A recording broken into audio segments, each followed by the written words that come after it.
Good morning, welcome to SPARK, our Sunday school program here at Resurrection.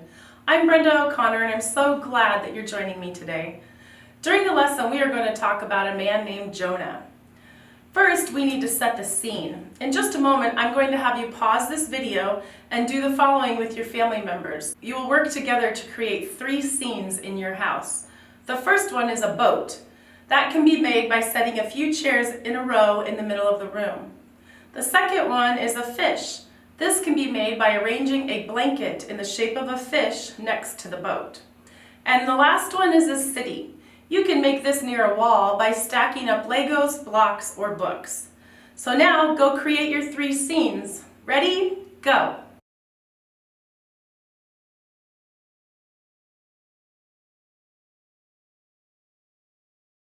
Welcome back. Thanks for making those places. You've helped set the scene for our Bible story today. Our story begins with God assigning Jonah a job. Let's find out what that is in Jonah chapter 1 verses 1 and 2. The Lord gave this message to Jonah, son of Amittai. Get up and go to the great city of Nineveh. Announce my judgment against it because I have seen how wicked its people are. God is all-knowing, so he knew the people in Nineveh were evil.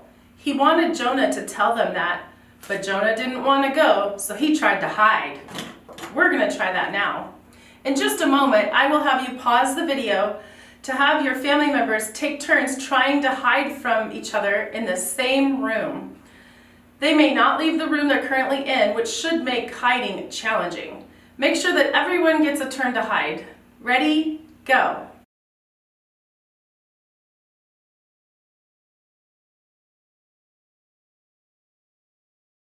Welcome back. What was hard about hiding from your family? When they can only hide in one room, it makes it pretty easy to find them, doesn't it? Hiding from God is silly because God is all-knowing. But Jonah tried to hide by getting on a boat and went to the opposite direction from Nineveh. Time to get in your boat. Everyone will gather in the chair boat. Since God is all-knowing, he knew where Jonah was. God sent a storm to rock that boat. So everyone rocked the boat back and forth. Oh my gosh, it's a storm! Jonah knew why the storm had happened. Now we'll read about it in Jonah chapter 1 verses 10 through 12. The sailors were terrified when they heard this, for he had already told them he was running away from the Lord. Oh, why did you do that? They groaned. And since the storm was getting worse all the time, they asked him, what should we do with you to stop this storm? At first, the sailors tried to get the ship to land instead of throwing Jonah overboard. But they couldn't make it against the strong wind, so finally they threw Jonah overboard and the storm stopped immediately. So everyone get ready and jump out of your boat. God is all-knowing. He knew Jonah was in the sea. God still had an important job for Jonah, so he sent a big fish to swallow him up. Everyone go stand on your fish blanket. While he was in the fish, Jonah talked to God. He thanked God for saving his life and promised to do what God asked. Now pause the video for everyone to pray with their family, thanking God for what he has done and promising to obey him. Ready? Go!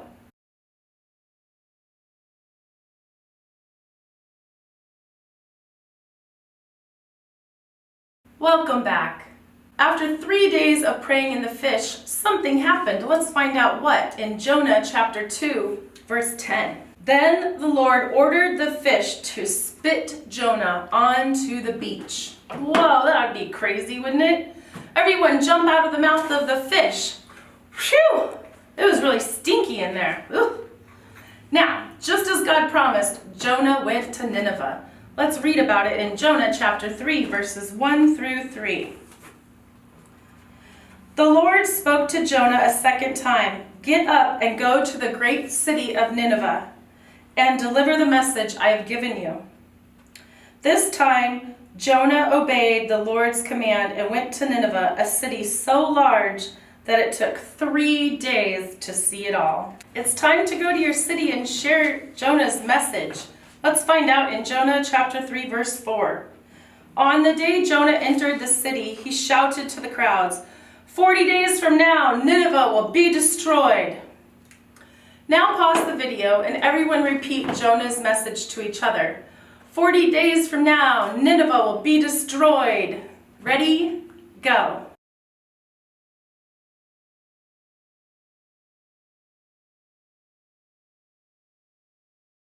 Welcome back. The people of Nineveh were very sorry they had been disobeying God. Let's find out more about that in Jonah chapter 3, verses 5 and 6. The people of Nineveh believed God's message, and from the greatest to the least, they declared a fast and put on burlap to show their sorrow. When the king of Nineveh heard what Jonah was saying, he stepped down from his throne and took off his royal robes. He dressed himself in burlap and sat on a heap of ashes. The people heard God's message from Jonah and started obeying God. And God is all-knowing, so he knew about their change of heart. Let's find out in Jonah 3, verse 10.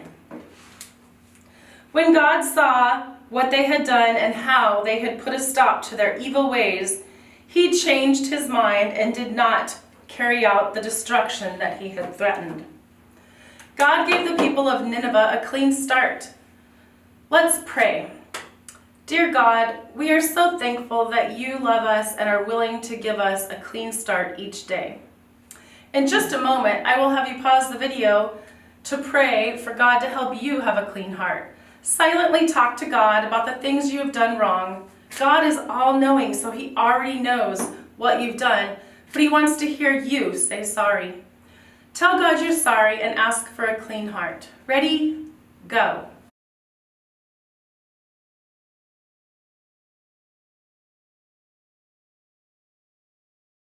Welcome back. God, thank you that you are all-knowing, but you still love us. Thank you that you give us a clean start when we disobey you. We love you. Thank you so much for joining me for Spark today. I'm so glad that you were here. Don't forget to check the mail for your activity that goes along with this lesson. If you're new to Spark and would like to receive these mailings, please email me and let me know. Thank you. Have a great week and we'll see you next time.